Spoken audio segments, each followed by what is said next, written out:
Kuna mambo. Uko nje nani? Nimeumana bana. Yule mtu alikuwa anaongea na TikTok. Sasa amekuja basi. Yule mwenye uliitisha ile sura yenye ilikuwa TikTok. Wewe tulia kwanza unachoma. Wewe sasa fanya hivi. Unajua sasa ni Muluya, alafu unajua napenda ugali. Na sufuria yangu ni kadogo mazee. Hizi ni mnadu. Nataka msaidie sufuria. Tunasaidia sufuria. But sasa before unajua niko na mwiko.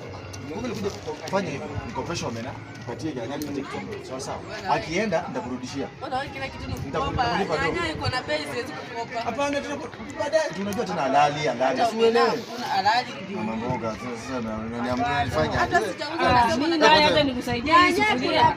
Unaona hiyo sufuria inakaa kama kofia. Unachoka. Sasa inapigaje ugali? Sasa inapigaje ugali? Hiyo ndio tunapigianga ugali. Ile nyingine kubwa. Sasa hii ni kidheri sasa. Hiyo ndio kubwa ndio tunapigia ugali. Ni sawa tu haina. Sawa. Nitapiga hapa ugali nayo. Haina noma sawa. Sasa tucheze kama wewe.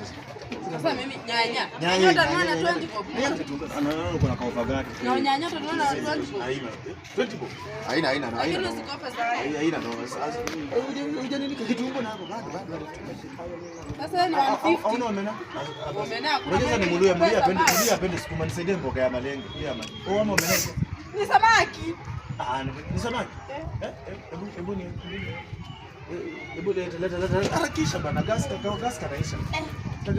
Hata usifunge, leta. Sio leta nichague, sio nataka nifungie kitu hata kama nakopa. Sawa, asante.